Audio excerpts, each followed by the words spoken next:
Radiological અને nuclear emergency વિભાગમાં આપનું સ્વાગત છે।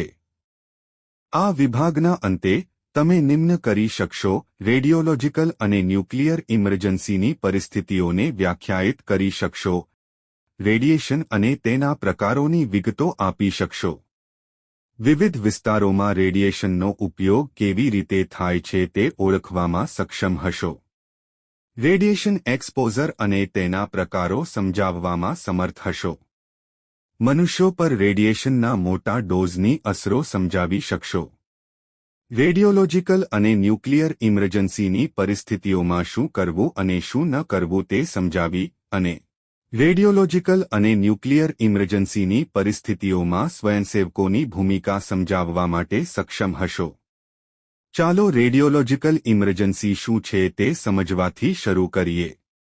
રેડિયોલોજીકલ ઇમરજન્સી એ અણધારી અને સંભવિત રીતે જોખમી પરિસ્થિતિઓ છે જેમાં આયનાઇઝિંગ રેડિયેશનનું નીકળવું કે તેના સંપર્કમાં આવવા અથવા પ્રદૂષણનો સમાવેશ થાય છે।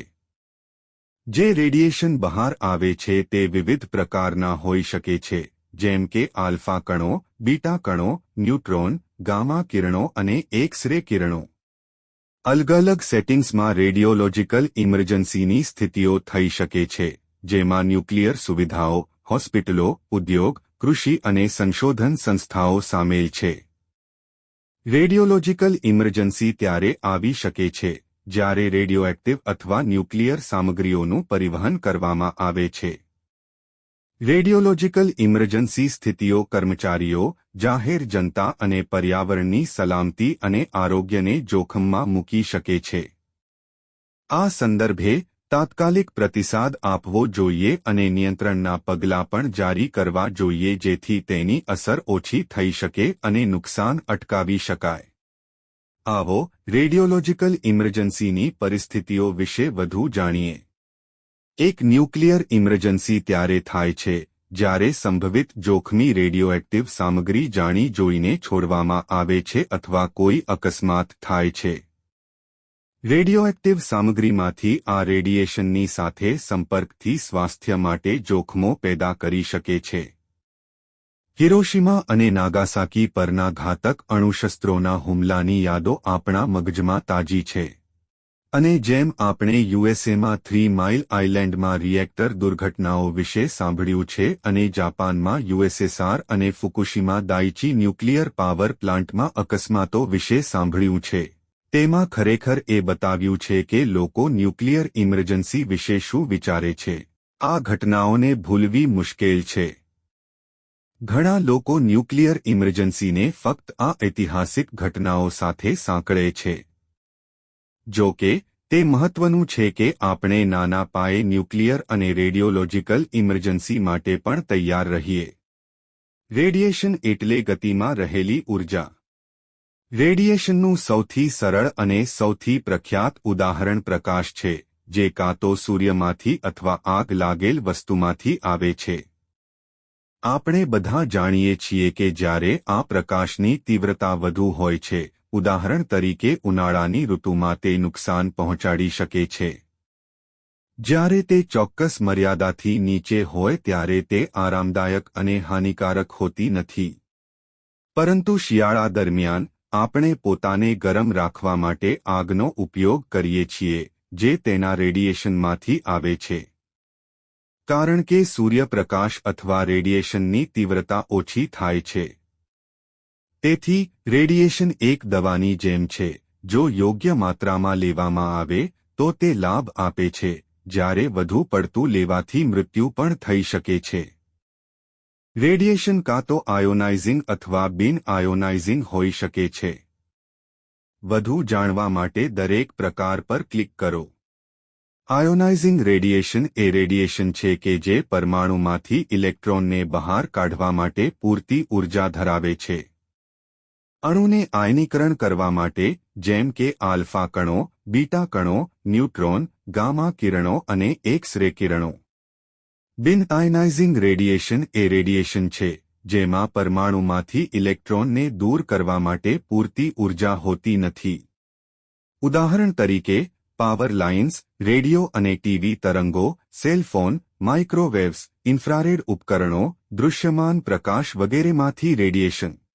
આવો અલગ અલગ ક્ષેત્રોમાં રેડિયેશનની એપ્લિકેશન વિશે જાણીએ.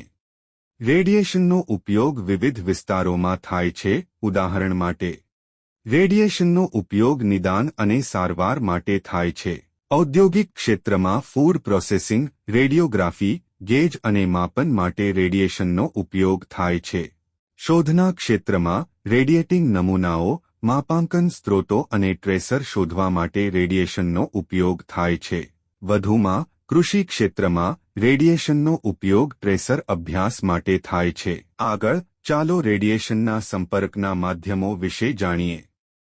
આપણે વ્યવહારિક રીતે રેડિયેશનના સમુદ્રમાં છીએ જે બાહ્ય અવકાશમાંથી અથવા પૃથ્વી પરની સામગ્રીમાંથી આપણા સુધી પહોંચે છે. તેને બેકગ્રાઉન્ડ રેડિયેશન કહેવામાં આવે છે.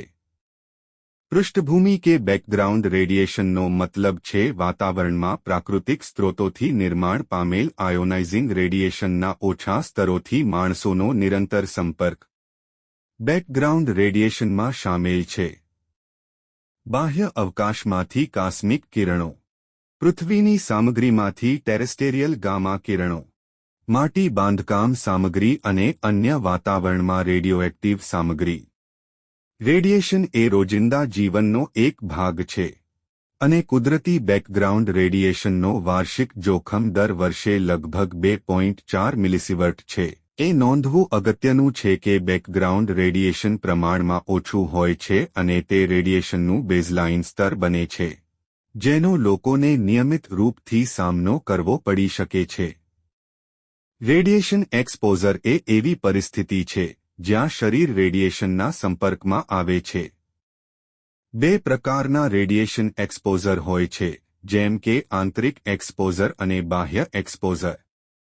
બાહ્ય એક્સપોઝર એ રેડિયોએક્ટિવ પદાર્થોમાંથી રેડિયેશન પ્રાપ્ત કરવાનો ઉલ્લેખ કરે છે જે જમીન અથવા હવામાં હોય છે અથવા શરીરની સપાટી અથવા કપડા સાથે જોડાયેલ હોય છે. તેનાથી વિપરીત આંતરિક એક્સપોઝર આના કારણે થાય છે જ્યારે કોઈ વ્યક્તિ ખોરાક ખાય છે અને ખોરાક અથવા પીણામાં રેડિયોએક્ટિવ પદાર્થોનું સેવન કરે છે. જ્યારે વ્યક્તિ હવામાં રેડિયોએક્ટિવ પદાર્થોનો શ્વાસ લે છે, જ્યારે રેડિયોએક્ટિવ પદાર્થો ત્વચા દ્વારા શોષાય છે, જ્યારે રેડિયોએક્ટિવ પદાર્થ ઘા દ્વારા શરીરમાં પ્રવેશે છે, જ્યારે રેડિયોએક્ટિવ સામગ્રી ધરાવતું રેડિયોફાર્માસ્યુટિકલ તબીબી સારવારના હેતુ માટે આપવામાં આવે છે. બંને કિસ્સાઓમાં શરીર રેડિયેશનના સંપર્કમાં આવે છે. આગળ ચાલો રેડિયેશનના સંપર્ક વિશે વધુ જાણીએ. ઉચ્ચ સ્તરના રેડિયેશન સાથે કામ કરતી વખતે સંભવિત જોખમો શું છે તે સમજવું મહત્વપૂર્ણ છે. વધુ પડતા રેડિયેશનના સંપર્કમાં બે અલગ અલગ પ્રકારની જૈવિક અસરો થાય છે, જે સોમેટિક અસરો અને આનુવંશિક અસરો છે. સોમેટિક અસરો સીધી રીતે સંપર્કમાં રહેલી વ્યક્તિ પર અસર કરે છે. આનુવંશિક પ્રભાવ સંપર્કમાં રહેલા લોકોની પેઢીઓને અસર કરે છે.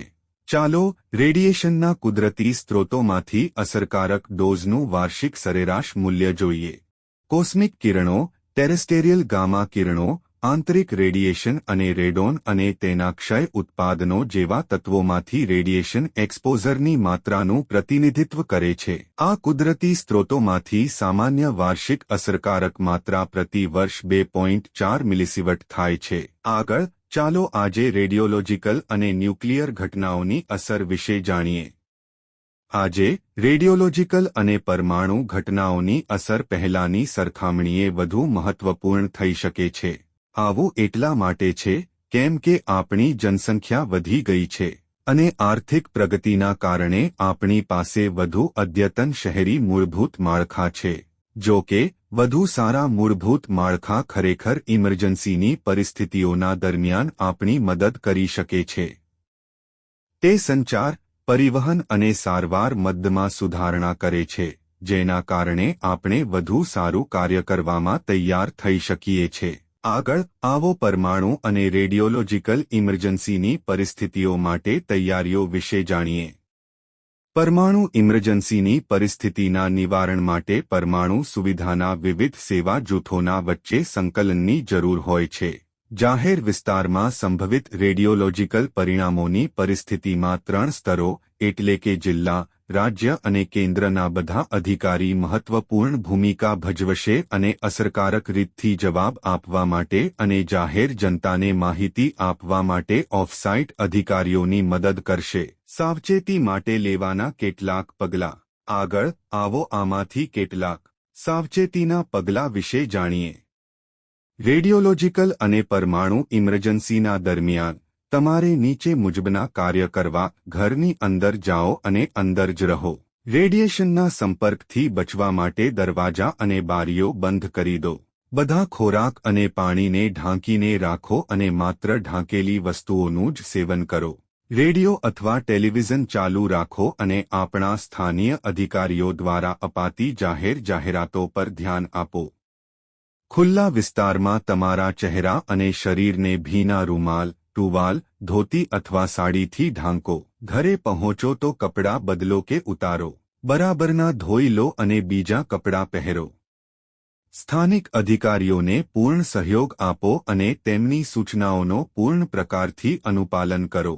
પછી તે દવા લેવા કે નિકાલ માટે કહ્યું હોય. તમને પરમાણુ રેડિયેશનના ખતરા વિશે જાણકારી હોવી જોઈએ.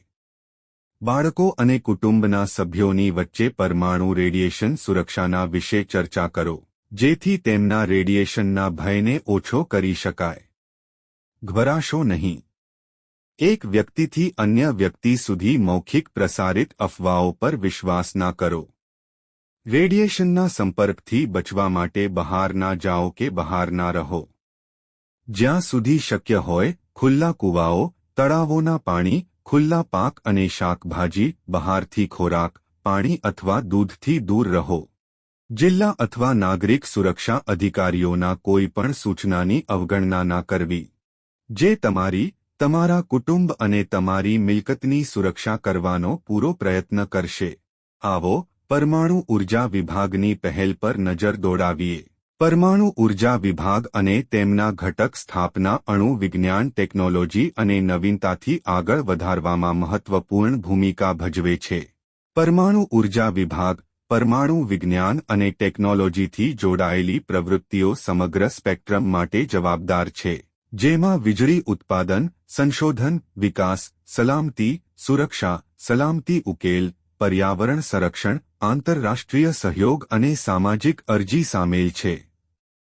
પરમાણુ ઉર્જા વિભાગ કૃષિ, આરોગ્ય કાળજી અને ઔદ્યોગિક અરજીઓ તરીકે વિવિધ મોરચા પણ સમસ્યા ઉકેલના માટે એક સાધનસામગ્રીના રૂપમાં રેડિયેશનનો ઉપયોગ કરવા માટેની દિશામાં કામ કરે છે. શાંતિપૂર્ણ અને ફાયદાકારક ઉદ્દેશ્યો માટે પરમાણુ ઉર્જા અને રેડિયેશનના સલામત ઉપયોગની જાહેર ધારણાને વધુ સારું બનાવવા માટે જાહેર જનતા સુધી સાચી માહિતી પહોંચાડવી જરૂરી છે. પરમાણુ ઉર્જા વિભાગ પાસે પહેલેથી જ આપેલી પ્રિન્ટ અને ઇલેક્ટ્રોનિક મીડિયા બંનેમાં સક્રિય કાર્યક્રમ છે. આવો હવે આગળ પરમાણુ ઉર્જા નિયામક બોર્ડની ભૂમિકા વિશે જાણીએ. આ દેશમાં પરમાણુ અને રેડિયેશન એપ્લિકેશન્સથી સલામત રૂપથી ઉપયોગ કરવા માટે સુરક્ષાના પ્રતિ અણુ ઉર્જા નિયમનકાર બોર્ડની ભૂમિકા વિશે જાગૃતિ લાવવા માટે એક જાહેર જાગૃતિ કાર્યક્રમ ચલાવવા અને અન્ય દ્વારા યોજાયેલ આ રીતના કાર્યક્રમોના આયોજન કરવા માટે અને તેમનામાં ભાગ લેવા માટેનો નિર્ણય લીધો છે. તેમણે પોતાની વેબસાઇટ પર તે મુલાકાતીઓ માટે એક જ્ઞાન આધાર ઉપલબ્ધ કરાવવાનો પણ નિર્ણય લીધો છે. આ માહિતી ઈચ્છે છે કે માનવ અને પર્યાવરણને નુકસાન વગર અણુ ઉર્જા અને રેડિયેશનના સલામત ઉપયોગ કેવી રીતે કરવું તે સુનિશ્ચિત કરવામાં આવે છે. આગળ આવો રેડિયોલોજીકલ અને પરમાણુ ઇમરજન્સીની પરિસ્થિતિઓ દરમિયાન સ્વયંસેવકની ભૂમિકા વિશે જાણીએ. પરમાણુ કે રેડિયોલોજીકલ ઇમરજન્સીની પરિસ્થિતિઓમાં એનડીઆરએફની ભૂમિકા મહત્વપૂર્ણ છે, જે પ્રથમ ઉત્તરદાતાઓ માટે તીવ્ર ક્ષમતા બાંધકામથી શરૂ થાય છે, તેમને ચોક્કસ કૌશલ્યથી સજ્જ કરે છે. તે સમુદાયને જાગૃતિની પ્રાથમિકતા આપે છે. આ ખાતરી કરે છે તે નાગરિકોને જાણકારી આપી અને તૈયાર કરી શકાય.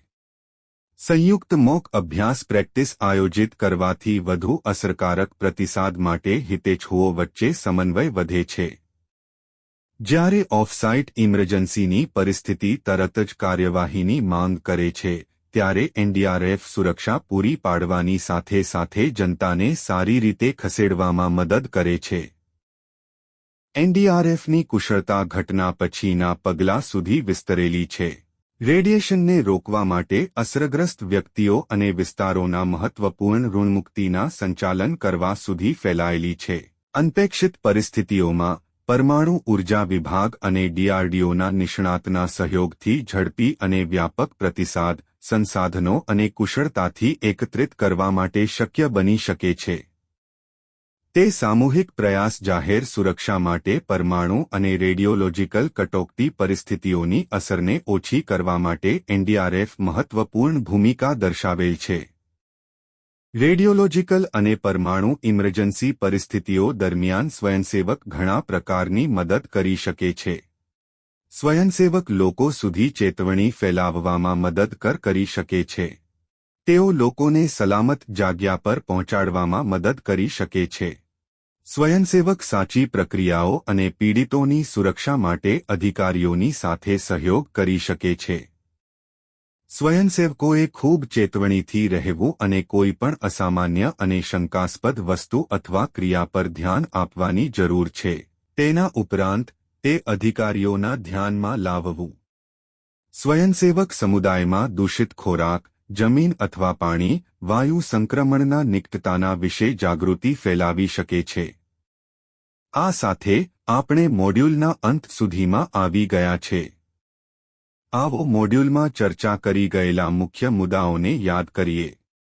પરમાણુ લક્ષણો પર રેડિયોલોજીકલ ઇમરજન્સી, રેડિયેશન સ્ત્રોતોના ઉપયોગ દરમિયાન રેડિયોએક્ટિવ સામગ્રીથી જોડાયેલ દુર્ઘટનાઓ અને રેડિયેશન સ્ત્રોતોથી જોડાયેલ દ્વેષપૂર્ણ પ્રવૃત્તિઓ થઈ શકે છે. પૃષ્ઠભૂમિ રેડિયેશનનું તાત્પર્ય પર્યાવરણમાં કુદરતી સ્ત્રોતોથી ઉત્પન્ન થયેલી આયોનાઇઝિંગ રેડિયેશનના નીચા સ્તરના વ્યક્તિઓના સતત સંપર્કથી છે. રેડિયેશન જોખમ તે પરિસ્થિતિથી સંદર્ભિત કરે છે જ્યાં શરીર રેડિયેશનના સંપર્કમાં આવે છે. રેડિયેશનના મોટા આહારના સંપર્કમાં આવવાથી ભૌતિક અને આનુવંશિક અસર થઈ શકે છે. કુદરતી પૃષ્ઠભૂમિ રેડિયેશનના વાર્ષિક જોખમ પ્રતિવર્ષ લગભગ 2.4 મિલિસિવર્ટ છે. પરમાણુ અને રેડિયોલોજીકલ ઇમરજન્સી પરિસ્થિતિઓની તૈયારીમાં જિલ્લા, રાજ્ય અને કેન્દ્રીય સ્તર પર વિવિધ સેવા જૂથો અને અધિકારીઓના વચ્ચે સંકલન સામેલ છે. પરિવારો અને બાળકોના વચ્ચે ભયને ઓછો કરવા માટે અને તૈયારીઓમાં સુધારણા કરવા માટે પરમાણુ રેડિયેશન સુરક્ષા પર શિક્ષણને પ્રોત્સાહિત કરવામાં આવે છે. હવે આ વિષયના વિશે તમારી સમજણને તપાસ કરવા માટેનો સમય આવી ગયો છે. તે એક મૂલ્યાંકન અભ્યાસ છે. દરેક પ્રશ્ન માટે સમાન ગુણ નક્કી કરેલ છે. ટેસ્ટ પાસ કરવા માટે તમને ઓછામાં ઓછા 60% ગુણ મેળવવાના રહેશે. પ્રશ્નોને કાળજીપૂર્વક વાંચો અને યોગ્ય વિકલ્પ પસંદ કરો.